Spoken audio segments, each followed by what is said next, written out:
Olá, sejam muito bem-vindos a mais um bate-papo na Aptimus e hoje estamos aqui com a presença do Robson Lima, o Robson que é especialista em trombone, instrumento do qual ele vai discorrer no nosso bate-papo de hoje. Robson também é arranjador e maestro e hoje temos o privilégio de recebê-lo aqui para compartilhar um pouco da sua experiência e também compartilhar com você informações muito importantes a respeito desse grande instrumento. Robson, seja muito bem-vindo ao nosso bate-papo. Obrigado pela oportunidade. Valeu. E nós queremos começar o nosso bate-papo ouvindo um pouco da sua história, Robson. De onde você vem? Fale um pouquinho sobre a sua formação. Eu sou natural aqui de São Paulo, mas não fui criado em São Paulo. Meu pai era militar, aposentado, ele é aposentado da Polícia Militar, e a Polícia Militar tem um único hospital em São Paulo. Então todas as pessoas do estado de São Paulo, cuja esposa terá neném, tinha que vir a São Paulo. Hoje isso mudou um pouco, mas antigamente, na minha época, 40 anos atrás, 50 anos atrás, tinha que vir a São Paulo. Então eu nasci em São Paulo, mas eu digo sempre que eu sou natural de Ubatuba, porque só vim nascer aqui. Eu fui criado em Ubatuba, numa vila de pescadores que se chama Itamambuca, e eu fui criado neste lugar.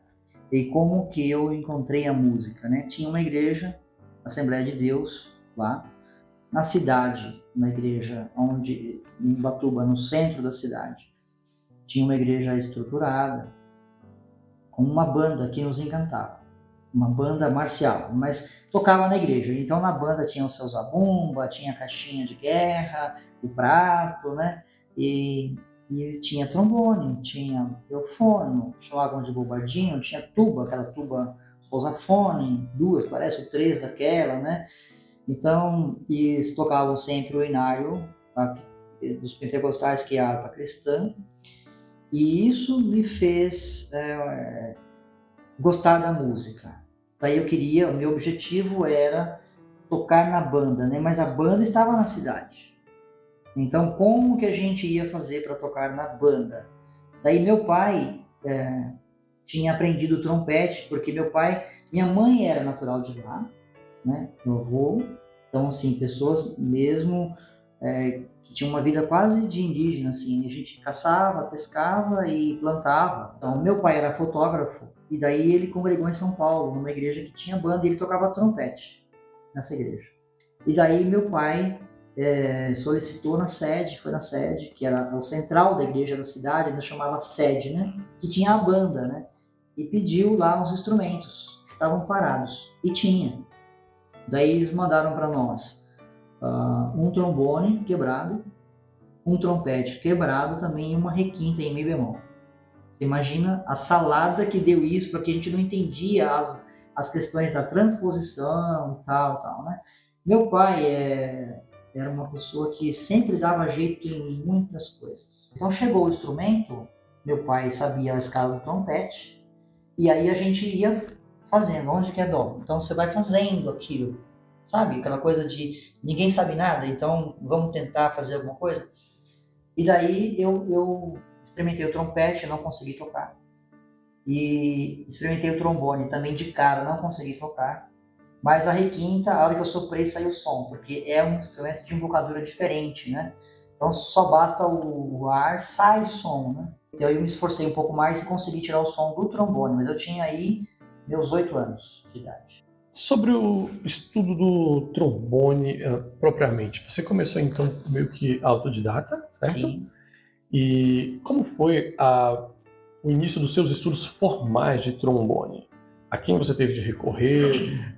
Que caminhos te levaram à especialização nesse instrumento? Então, eu cheguei até a universidade com estudos autodidáticos.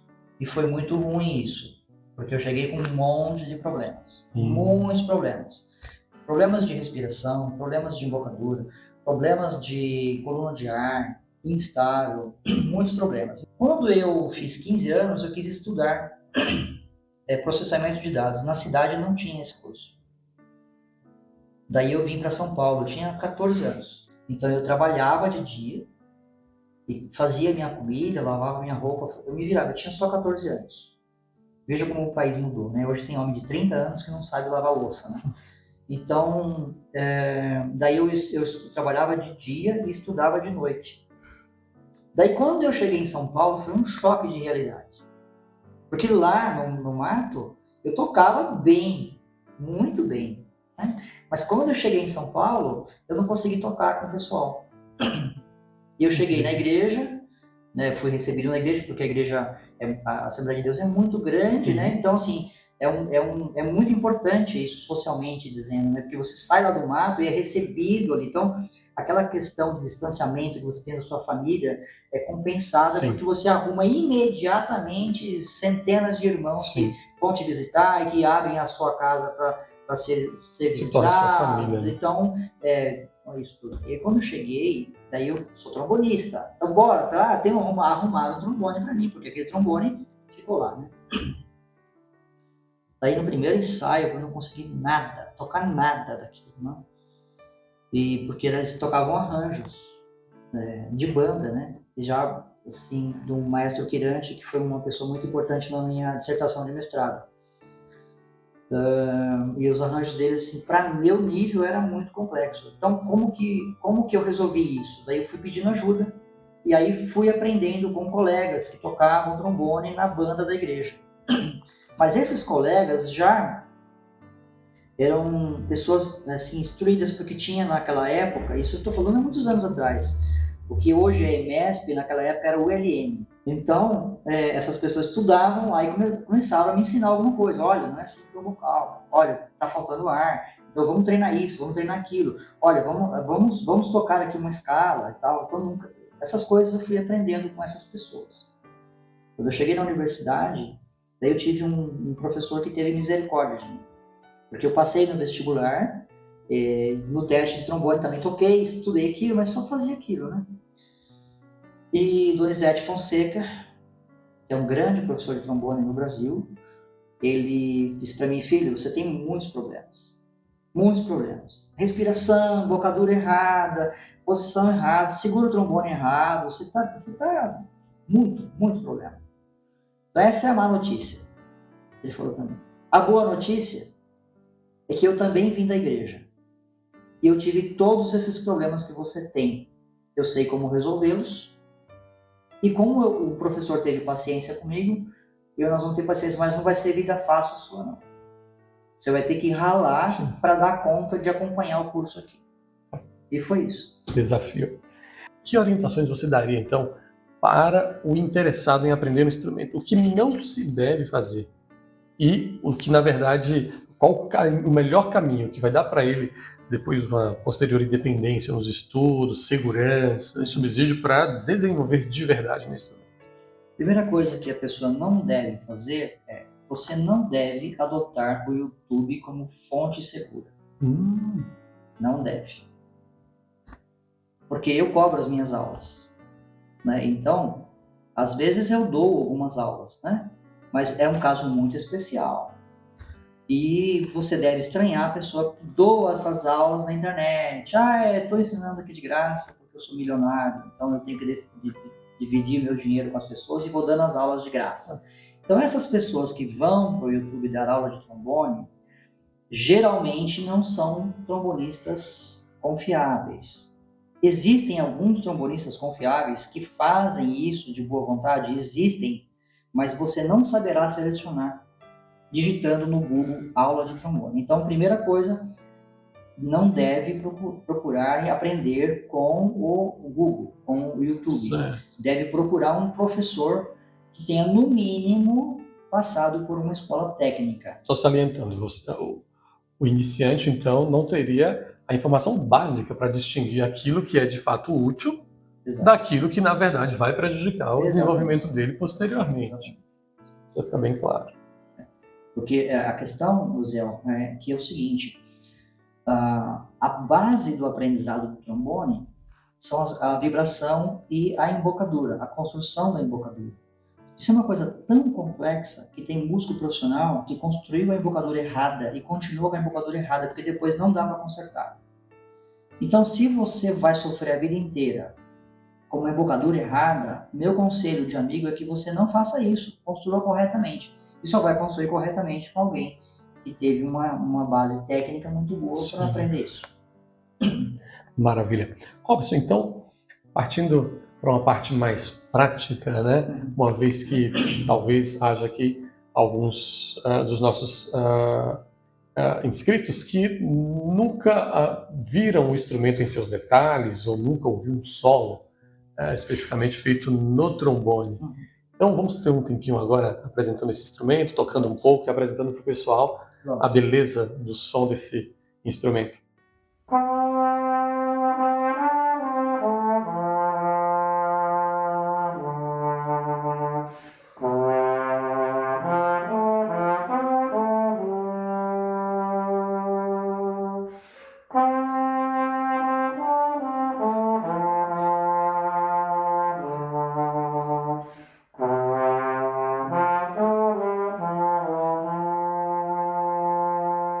Robson, voltando então ao nosso bate-papo, fala um pouquinho para a gente a respeito do uso de instrumentos de sopro no culto. Como você sempre lida com a orquestra, trabalhou bastante com isso, trabalha com isso, servindo na sua igreja local. Fale um pouquinho sobre a complexidade dessa atividade, do uso, por exemplo, do trombone num culto. Como ele seria útil num culto? Como ele poderia ser aplicado ali e contribuir para o momento de louvor congregacional, etc.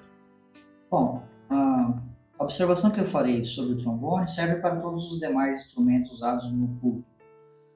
E uma coisa que a gente precisa prestar atenção é que a igreja é uma coisa em construção.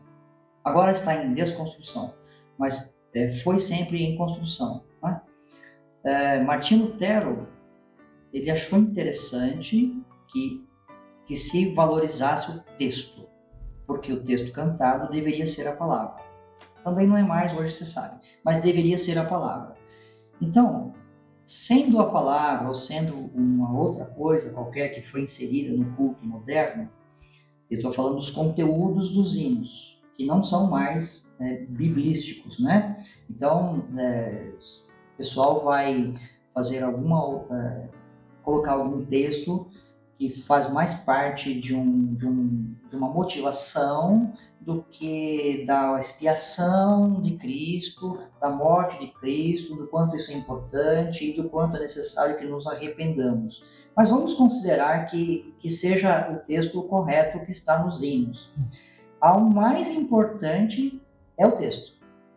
Então, qualquer coisa que eu vá tocar que prejudique a compreensão do texto é inadequado.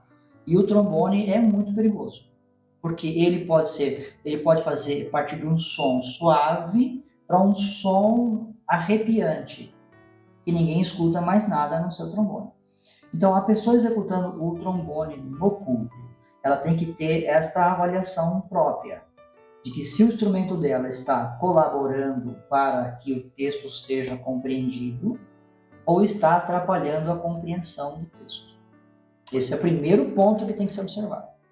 E o trombone pode tocar qualquer voz. Ele é um instrumento que vai do grave ao agudo. Então ele pode, por exemplo, se a igreja, se a pessoa que está com o microfone na mão cantando, seja pastor, ou seja uma irmã cantando ali, o trombonista pode fazer um contralto, se não tiver. Ele pode fazer o tenor e ele pode fazer o baixo, inclusive. Tocar o baixo ali para apoiar aquilo, né? Agora, se o cantor vamos falar assim, que tem um pouco de problema, né? E geralmente tem, né?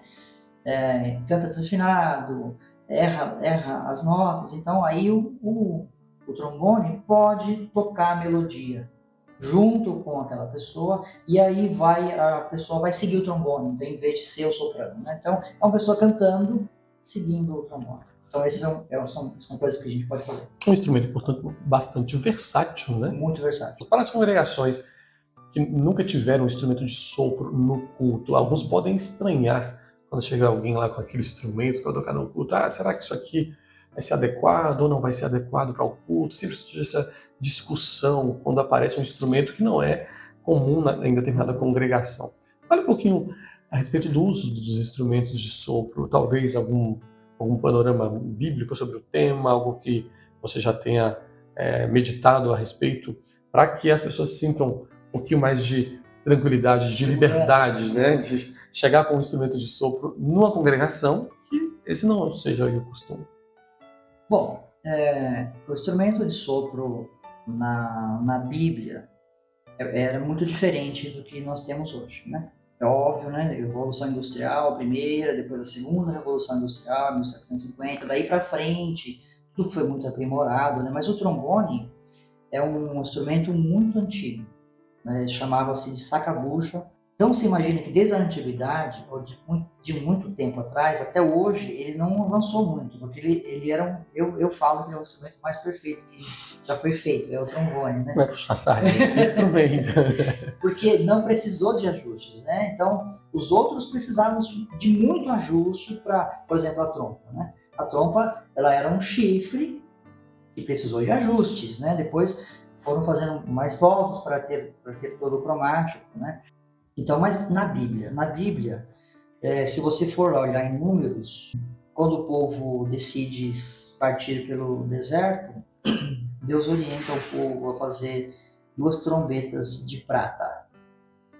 Então é óbvio, né, que você não tinha aquela máquina que sai o tubinho feito, né? Você bota a prata aqui, né, então ela vai derreter ali a 500 graus e tal, e vai sair aquilo num molde, né, vai sair aquele tubo, né? Eu imagino que seria uma quantidade muito grande de prata, que era batida, né? Batida até que ficasse uma folha de prata, né? Para pudesse então ser modelada, né? Porque o tubo é complexo para fazer, né? Essas trombetas que a Bíblia fala, o mais natural é o chofar, que era de chifres, mas tinha a mesma característica da feita de prata. A feita de pratas eram 2. E aí o som dela era feito para quê? Não era para louvar, não era nada, era para chamar o povo. Havia uma função muito específica. Chamar as pessoas. E as trombetas eram assim também. Tinha o toque para juntar o povo, para se retirar, e tinha o toque para chamar o povo para uma reunião. Então, biblicamente, tinha essa função. Passado o tempo, já que muitos anos depois, aqui já perto de Salomão, isso foi aprimorado, e daí eles tinham, talvez podia até ser fundido isso e tal, mas tanto o chifre quanto a trombeta tinha mais ou menos 50 centímetros. Era o tamanho que tinha, que era o tamanho do chofar. Como esse instrumento tem sido utilizado ao longo dos últimos séculos na igreja? Talvez obras sacras que utilizaram, que marcaram o uso desse instrumento de alguma maneira? Bom, a gente sempre vai ter que olhar para a música erudita, né, Zé? Porque a música eu não posso dizer que seja popular, mas a música do povo, feita pelo povo, assim, ela se perdeu. Porque as igrejas não tinham essa preocupação. Mais basicamente, a gente vai olhar que Bach usava os trombones nas suas obras. E quais eram esses trombones? Eram os sacabuchos. Daí para cá, as igrejas usavam também. Aí se você vai para os Estados Unidos, então você tinha lá o uso desses instrumentos na igreja mesmo, assim, acompanhando, como eu te falei, acompanhando uma melodia, né? Ou fazendo, se a igreja era de negros, fazendo improvisos. 1 Crônicas 15, quando tem a organização, você vê que tem 10 cordas, alaúdes e harpas. 10 pessoas que tocavam esses instrumentos. Uma percussão, podia ser de tambor, não está escrito lá, está escrito só que é percussão.